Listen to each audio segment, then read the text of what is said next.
Nós fizemos já no último domingo uma introdução do que eu disse que é um assunto maior, que vai se estender até o capítulo 6 de Efésios, versículo 9, que Paulo introduz no versículo 18 o assunto, que é sobre o ser ou estar cheio do Espírito Santo. Então, na verdade, o nosso texto hoje é do capítulo 5, verso 18, e se estende até o capítulo 6, versículo 9, né? Então, segura na cadeira aí, se prepara. Mas eu quero ler nesse momento aqui no início, Efésios 5, 18 a 21. É uma leitura inicial, depois nós vamos percorrer esse texto todo até o capítulo 6, o versículo 9. Abra a sua Bíblia aí, acompanhe na sua Bíblia, diz assim: não se embriaguem com vinho que leva à libertinagem, mas deixem-se encher pelo Espírito, falando entre si com salmos, hinos e cânticos espirituais, cantando e louvando de coração ao Senhor, dando graças constantemente a Deus Pai por todas as coisas, em nome de nosso Senhor Jesus Cristo. Sujeitem-se uns aos outros por temor a Cristo. Amém? Muitos afirmam que acham difícil entender a Bíblia, né? Quando lê a Bíblia, tem muita gente que acha assim, difícil, porque se trata de textos que em vários momentos são bastante complexos. E quem pensa assim não deixa de ter razão, porque a Bíblia não é um livro fácil, não é um livro fácil de entender. E muita gente desanima de ler a Bíblia, porque começa a ler, tem muita coisa que eu não entendo, então melhor ir a alguma igreja, algum pastor vai explicar, e eu ouço o que ele fala lá e pronto, né? Ou fico vendo vídeos no YouTube, alguma coisa desse tipo, né?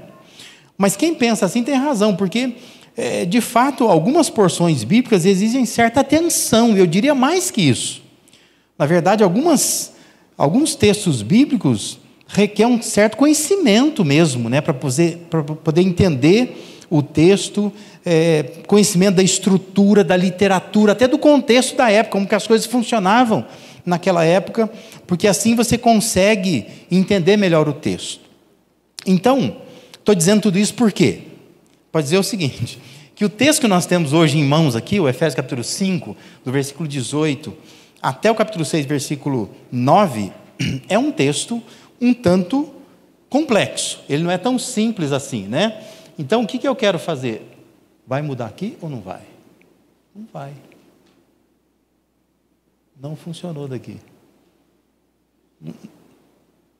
Estou mudando o botão certo? Estou. Não vai funcionar, você muda aí. Então, assim, uma das coisas que a gente precisa entender é a estrutura do texto, tá? Eu vou explicar a estrutura, eu acho que isso vai ficar um pouco mais claro para você. No final, você fala para mim se simplificou, se complicou, se piorou, né? Mas assim, existe no texto um imperativo, isto é, existe uma ordem que Paulo esperava que os crentes obedecessem, tá?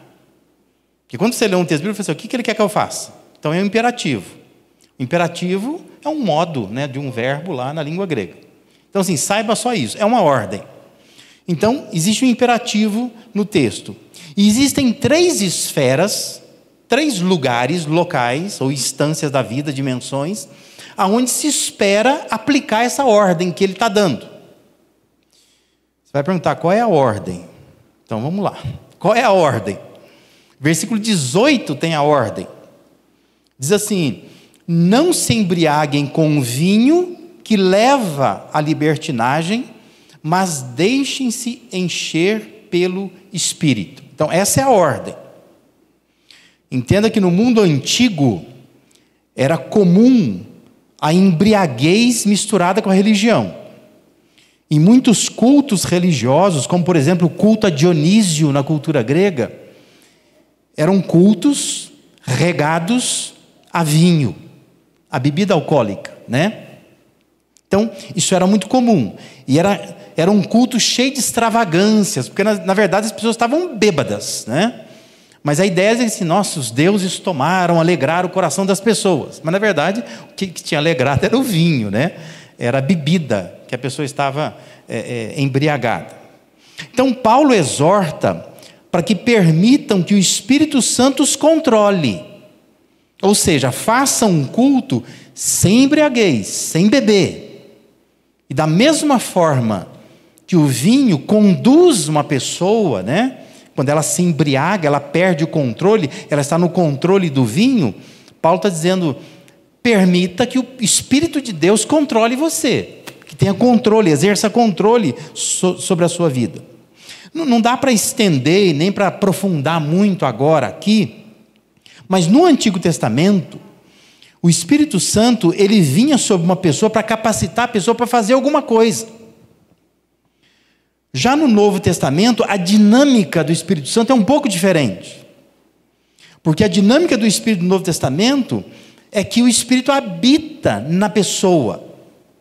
E habitando na pessoa, não apenas capacita a pessoa, mas modifica a pessoa. Porque está na pessoa e permanece na pessoa.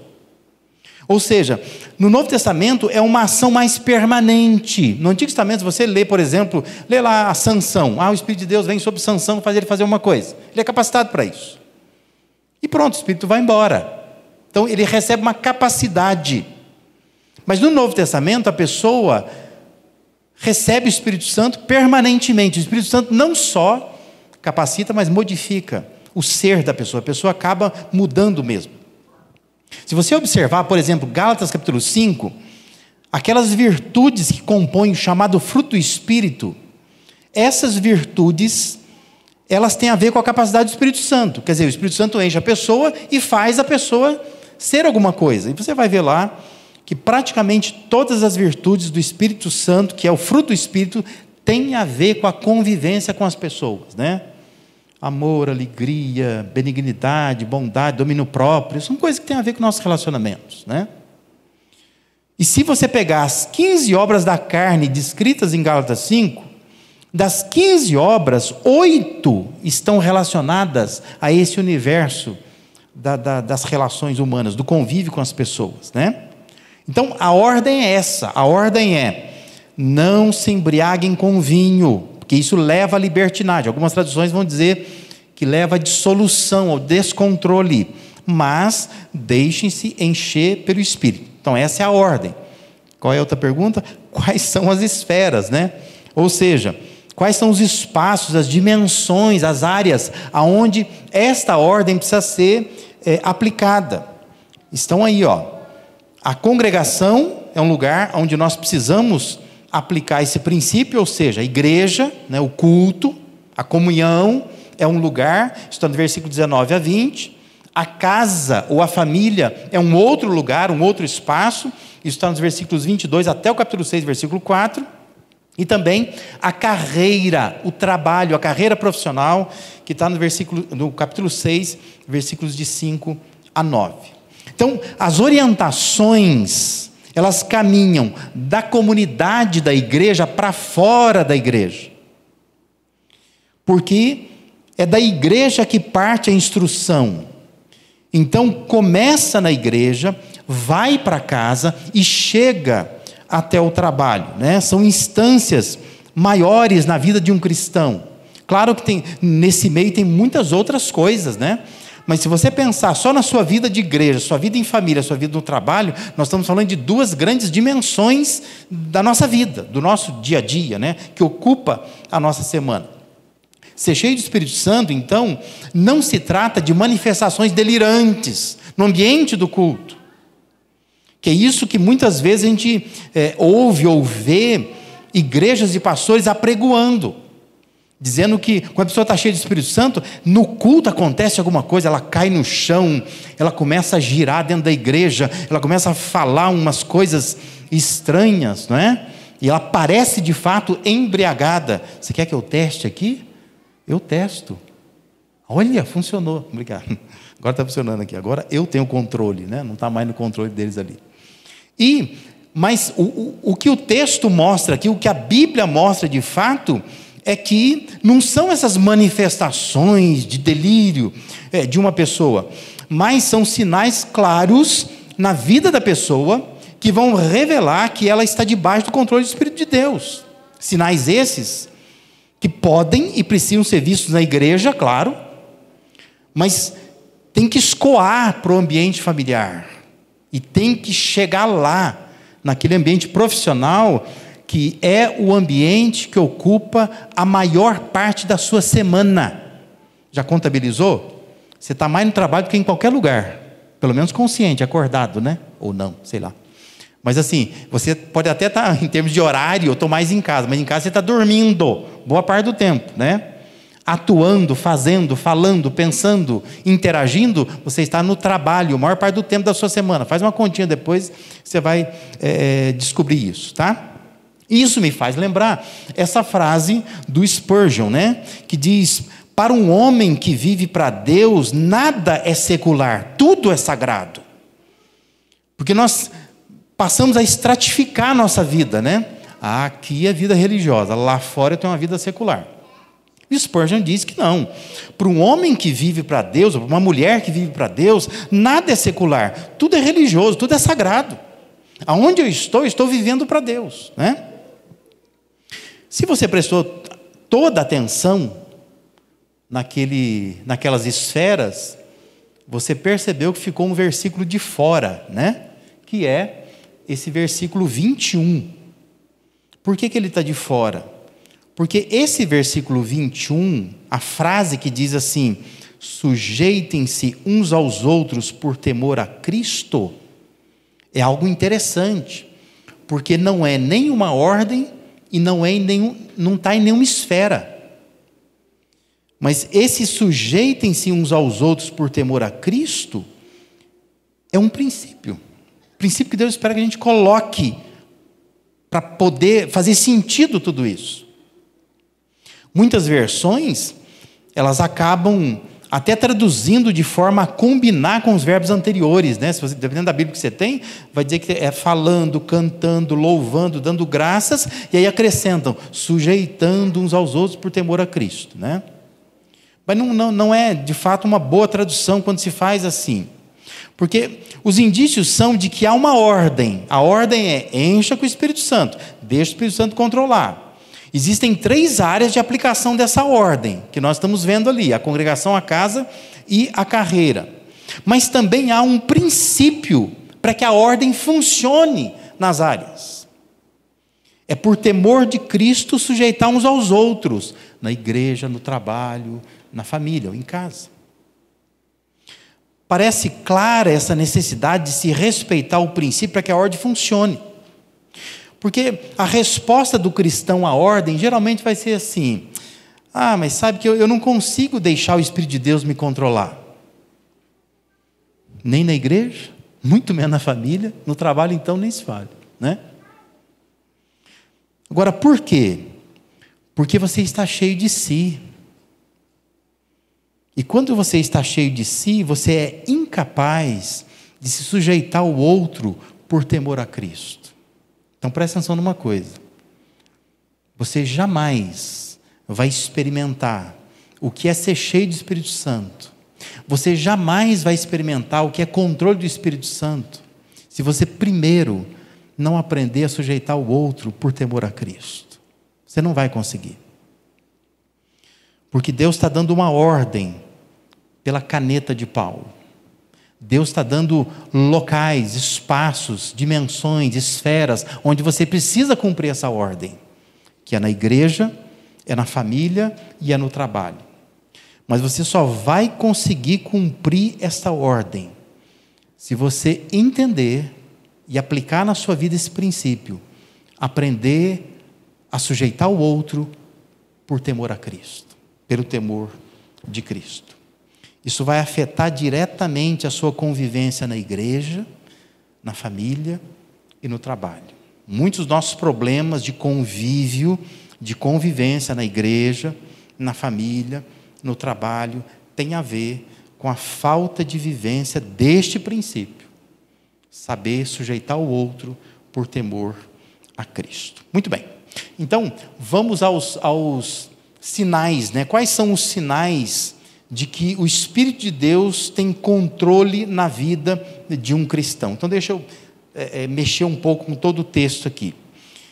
Primeiro sinal que nós temos é o respeito na comunhão. Repare que todas as ações esperadas que estão aí nos versículos 19 a 20, tem a ver com o que sai da boca. Olha lá. Falando, sai da onde? Da boca. Falando entre si com salmos, hinos e cantos espirituais. Cantando, sai da onde o cantando? Da boca, né? Louvando, está dizendo aí, de coração o Senhor. Dando graças constantemente. Sai da onde? Dando graças? Da boca, né? A Deus por todas as coisas em nome do nosso Senhor Jesus Cristo. Então, a começar pela igreja, é preciso sinalizar que o Espírito Santo tem controle de nossas vidas.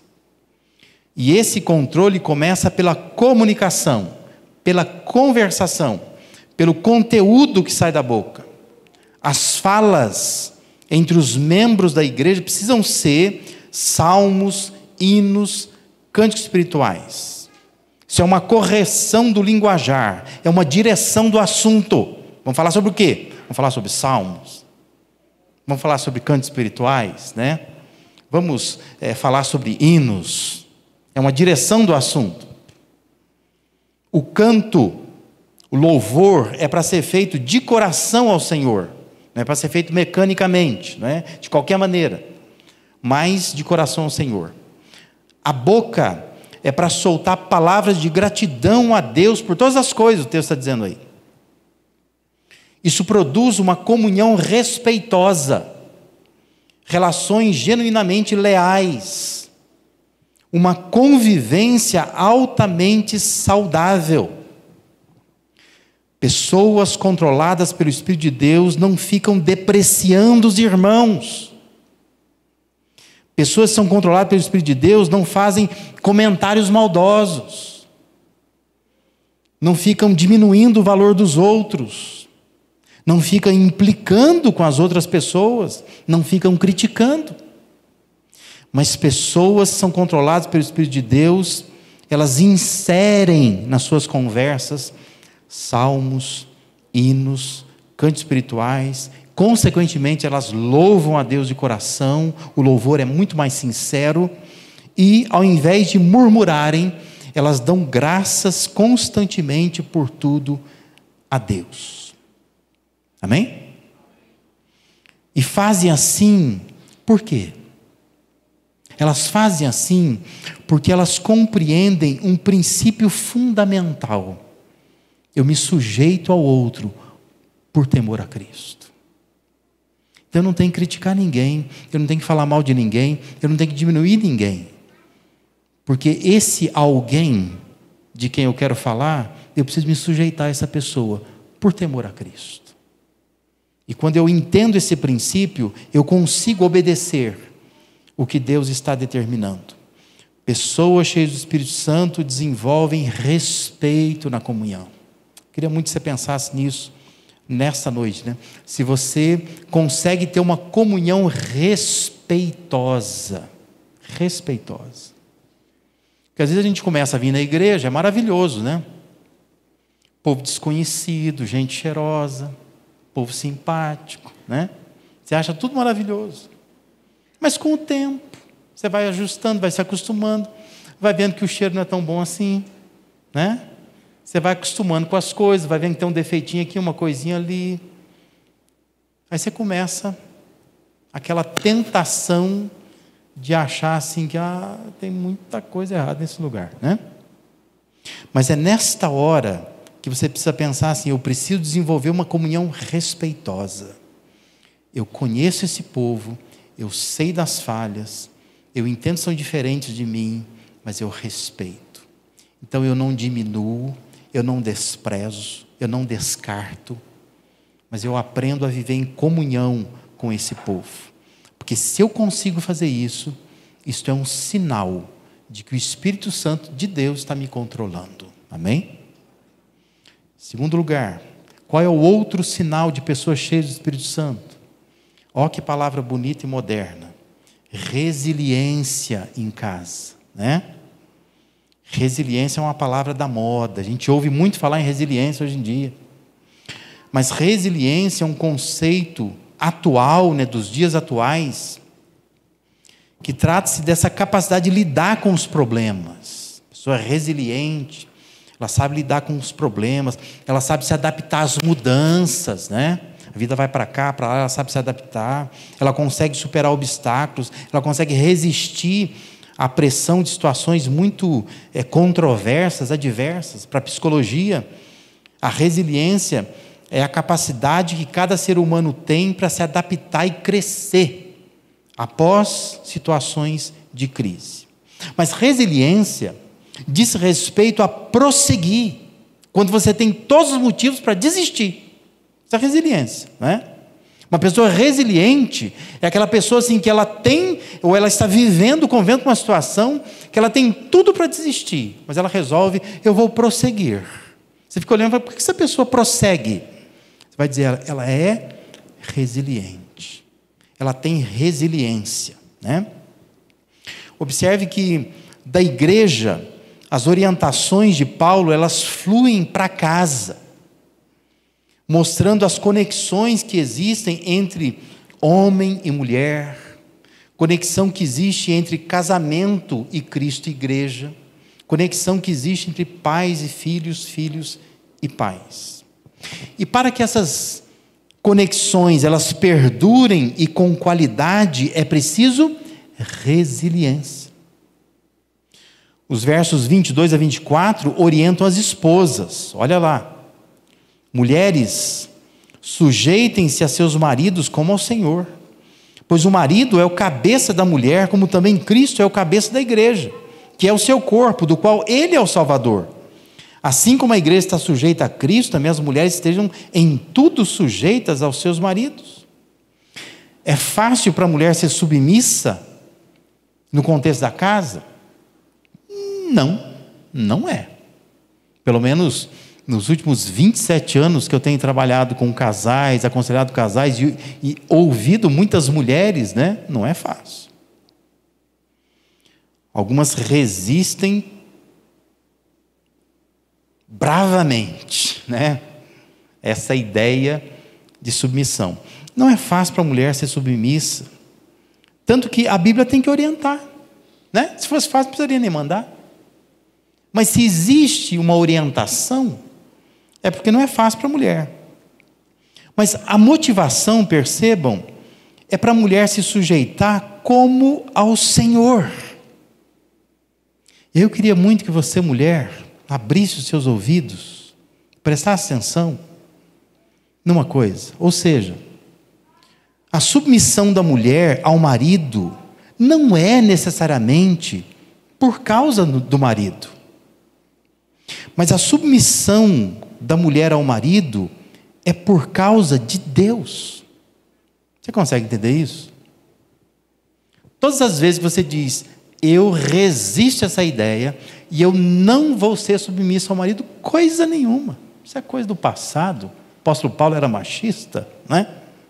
Todas as vezes que você faz isso, você não está arrumando problema com o seu marido só, você está arrumando problema com ele, mas está arrumando problema com Deus. Porque a motivação que Paulo está dando aqui é para a mulher ser submissa ao marido como ao Senhor. Não é porque o marido mereça, porque tem muitos que não merecem mesmo. A gente sabe disso, né? A gente conversa com a mulher fala, pastor, mas você precisa conhecer meu marido. Eu acho que ela tem toda a razão. Que realmente ser submissa a um homem desse é muito difícil. Mas entenda, não é porque o marido mereça, mas é porque Deus merece ser obedecido. E Deus vai abençoar, Deus vai recompensar a sua vida.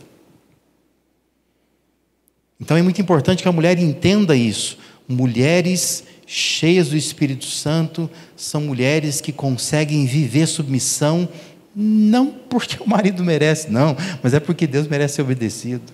Eu estou obedecendo a Deus, Deus está me mandando eu fazer, e eu faço porque Deus está mandando, só isso, né? Mas olhe, versículos 25 a 32, existe uma orientação bem maior, bem mais detalhada aos maridos, né? Diz, maridos, amem suas mulheres, assim como Cristo amou a igreja e entregou-se a si mesmo por ela.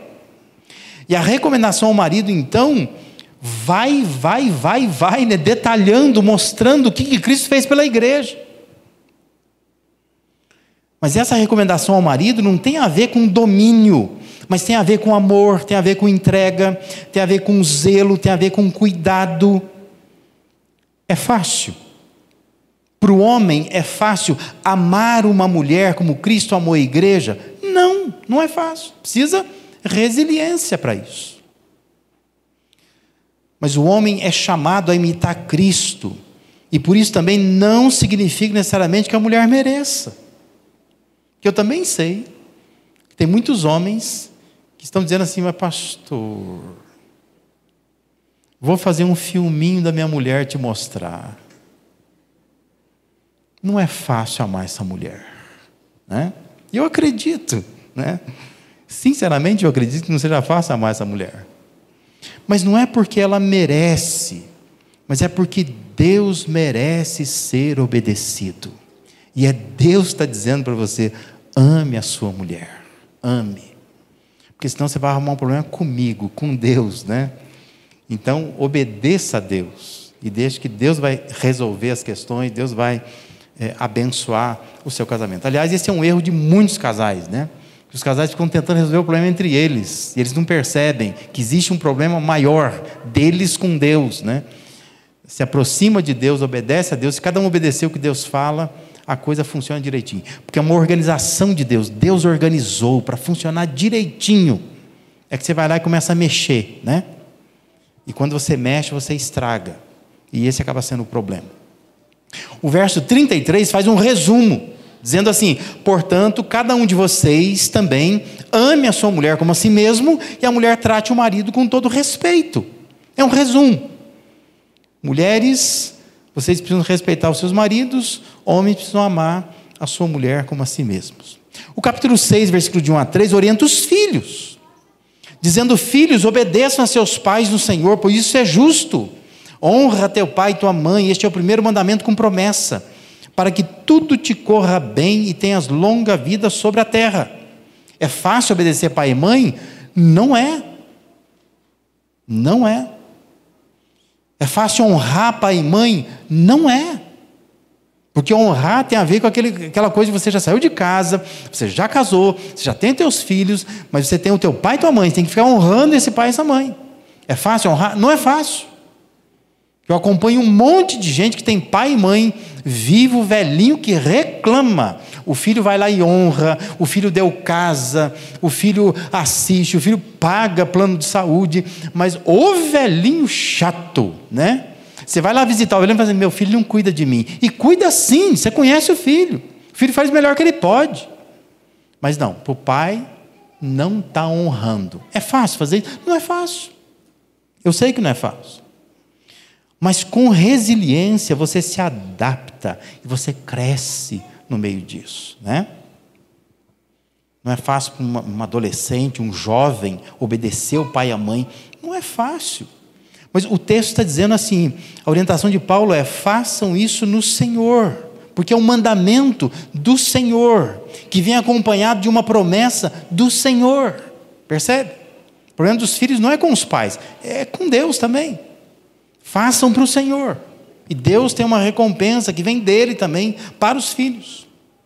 E o verso 4, capítulo 6, orienta os pais, dizendo assim: pais, não irritem seus filhos. Algumas versões dizem: não provoqueis vossos filhos a ira. Antes, criem-nos segundo a instrução e o conselho do Senhor. Presta atenção, pais. Existe um peso nos ombros dos pais. E este peso é que não se trata apenas de criar bons filhos. Porque muitos de nós queremos criar bons filhos. E até conseguimos. Mas o peso que está aqui é criar esses filhos segundo a instrução, segundo o conselho do Senhor. Isso é muito diferente. Isto é, não se trata apenas da questão de criar filhos que te deem tranquilidade. Porque às vezes você vai conseguir criar filhos que te deem tranquilidade. Mas o que Paulo está dizendo aqui é mais que isso. Ele está dizendo assim: é preciso criar filhos que você pegue esses filhos e volta a atenção desses filhos para Deus, para o Senhor. É segundo o conselho de Deus.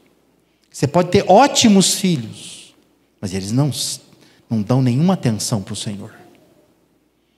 Lembra que o Salmo 127:3 diz que os filhos são herança do Senhor. É uma recompensa que Ele dá. Então os filhos estão emprestados para você. É uma recompensa de Deus, e Deus vai depois cobrar de você. O que você fez com os filhos que eu te dei? Isso pesa sobre os ombros dos pais.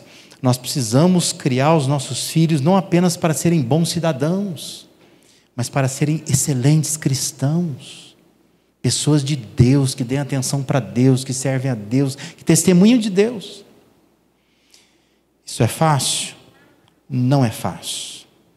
Agora, pais, filhos, maridos, esposas, só conseguem fazer toda essa prescrição do apóstolo Paulo por causa de um princípio fundamental: se sujeitar um ao outro por temor a Cristo. Se você, mulher, não entende o que é sujeitar ao outro por temor a Cristo, você não submete a ninguém, nem ao seu marido, muito menos a ele, né? Se você é homem, você não consegue sujeitar o outro por temor a Cristo, você não consegue amar a sua mulher. Se você é filho, se você não consegue sujeitar um outro por temor a Cristo, não obedece pai e mãe, não honra. E pais também não criam filhos, não cuidam, não são capazes de se ajoelhar e ficar no nível do filho para falar com o filho, se você nunca aprendeu a sujeitar o outro por temor a Cristo. Pessoas cheias do Espírito Santo demonstram resiliência em casa. Esse é um sinal de que o Espírito Santo está controlando você. E o outro sinal do controle do Espírito na vida do cristão é essa relevância na carreira, ou seja, transformar a sua carreira em algo relevante. A ação do Espírito de Deus, que começa na igreja, se estabelece na família, também atinge a carreira ou a vida profissional de um cristão. Novamente, eu quero recordar aquela frase que eu citei antes, né? Do Spurgeon. Para um homem que vive para Deus, nada é secular, tudo é sagrado. O trabalho para um homem de Deus, uma mulher de Deus, é sagrado. Também é espaço sagrado. Olha lá, versículos 5-9 do capítulo 6.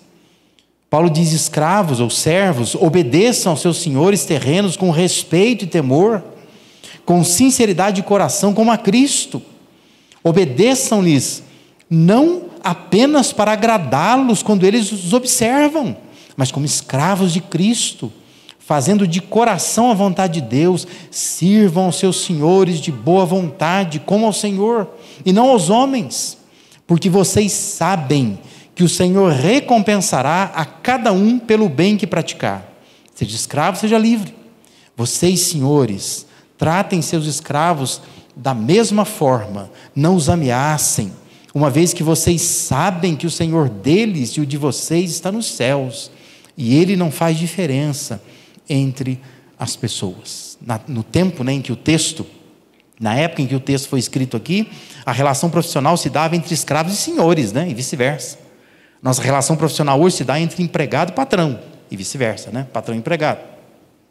Mas aplica isso tudo aqui que o texto está dizendo à sua carreira profissional. Você é empregado, é para trabalhar para Deus, o texto diz, não para homens. O seu patrão não é aquela pessoa que está sentada naquela cadeira lá, né? Com a caneta na mão. O seu patrão é Deus. Você tem que entrar no trabalho pensando isso.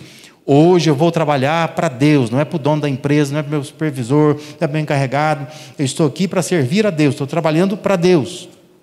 Lembra que 1 Pedro 2,18 diz assim aos servos ou escravos, né, dizendo: sujeitem-se aos seus senhores com todo respeito, não apenas aos bons e amáveis, mas também aos maus. Ai, que vontade de tirar isso da Bíblia, não é? Porque a nossa vontade é dizer assim: não, está certo, Paulo está certo. Paulo está certo. A gente precisa realmente servir a Deus, trabalhar para Deus. E ficaria tudo certo, né? Mas o Pedro vai lá e estraga tudo. Porque o Pedro vai lá e diz assim, que é para se sujeitar com todo respeito, não apenas aos bons e amáveis, mas também aos maus. Aos maus. Seu patrão é um desses aí, Os maus. A hora que ele chega, você começa... que mal-estar. Estragou o ambiente do trabalho, né? Chefe ruim. Mal-humorado, de mal com a vida. Não quer dar aumento. Chefe mau. Olha o que o texto está dizendo. Está dizendo que é para você sujeitar, mesmo se ele for mal. Olha que coisa, né? Isso é uma demonstração de que o Espírito de Deus está controlando você. Que se você controlar você, você vai matar esse homem. Essa mulher, essa patroa sua. Uma hora ela morre na tua mão, né? Mas se você está no controle de Deus, você vai dizer, eu estou trabalhando aqui para Deus. Amém? Lugar onde eu demonstro o controle de Deus sobre a minha vida. Você é patrão? É para entender que acima de você está Deus. Muitos cristãos trabalham muito. Muitos cristãos ganham muito. Mas não possuem uma carreira relevante. Não é um trabalho relevante. Às vezes usa o trabalho como um mero meio de sobrevivência, como forma de esbanjar os piores defeitos, né? Tem patrões e empregados que usam de manipulação, são extremamente egoístas no ambiente de trabalho, reclamam o tempo todo. Enrolação, sabe o que é enrolação? É enrolar, fazer de conta que está trabalhando, né? O dia inteiro enrolando. Tem gente que é assim, né? Tem gente arrogante no trabalho, prepotente no trabalho, gananciosa no trabalho, manipuladora. Ser controlado pelo Espírito Santo confere uma relevância no trabalho. Porque ali você representa Deus. Ali você revela Deus. Ali você reverencia Deus. Ali você glorifica a Deus. O livro de Eclesiastes, capítulo 4, verso 4, faz uma ponderação sobre o trabalho, dizendo assim: descobri que todo trabalho e toda realização surgem da competição que existe entre as pessoas. Mas isso também é absurdo, é correr atrás do vento. Lembra que Eclesiastes diz que tudo é vaidade. Literalmente é aquelas bolhas de sabão, já brincou? Criança gosta de brincar, né? Bolha de sabão, aquela bolha assim, de repente, é nada. Mas ele faz uma constatação: o trabalho, a realização surge da competição que existe entre as pessoas. O ambiente de trabalho é um ambiente extremamente competitivo. Mas Deus está chamando você. Se você é cristão de verdade, você quer ser cheio do Espírito Santo, você tem que mostrar isso lá no trabalho. Porque no culto é uma coisa, né? Estamos cantando, estamos orando, tem um ambiente aqui. Mas lá no trabalho, quando aquela pessoa que você fica, você vai para o trabalho já orando, meu Deus, não deixa ela chegar perto de mim hoje. Queria que ela faltasse, que ela tivesse Covid. Ela vai ficar internada uns 15 dias na UTI. E você vai para o trabalho com esse pensamento extremamente secular, né? Pecaminoso, mas você vai. Mas chega lá, é ela mesmo que está lá. É ela que está te esperando para te espizinhar. É nessa hora que você tem que ter uma perspectiva correta da presença de Deus no trabalho. E entender que só essa perspectiva correta da presença de Deus no trabalho é que confere relevância ao teu trabalho. Faz sentido trabalhar, faz sentido ter uma carreira profissional, se eu entendo que eu estou a serviço de Deus em qualquer lugar. Não é só aqui na igreja, mas eu trabalho para Deus. E eu faço isso no trabalho porque eu entendo um princípio fundamental, que é o de sujeitar ao outro por temor a Cristo. Nós deveríamos seguir o exemplo de José do Egito. Se você pegar Gênesis 39, versículos de 1 a 5, Diz que José ele foi levado para o Egito, ali ele se torna escravo de uma casa, na casa de um general chamado Potifar. O texto lá vai dizer assim, que o Senhor estava com José, de modo que este prosperou, ele passou a morar na casa do senhor dele. Quando este senhor percebeu que Deus estava com ele, e que tudo aonde o José colocava a mão, Deus fazia prosperar, diz o texto lá, que ele se agradou de José, e pegou o José e tornou o José administrador de todos os seus bens. E o texto vai terminar dizendo que o Senhor abençoou a casa do egípcio por causa de José. E vai dizer que a bênção do Senhor estava sobre tudo que Potifar possuía, tanto em casa como no campo. Percebe que perspectiva diferente? Isso é relevância ao trabalho. É você ir para o seu trabalho e pensar assim, o meu patrão está enriquecendo, essa empresa está prosperando, está crescendo cada vez mais. E ela está fazendo isso porque eu estou aqui. Porque Deus está abençoando o meu trabalho aqui.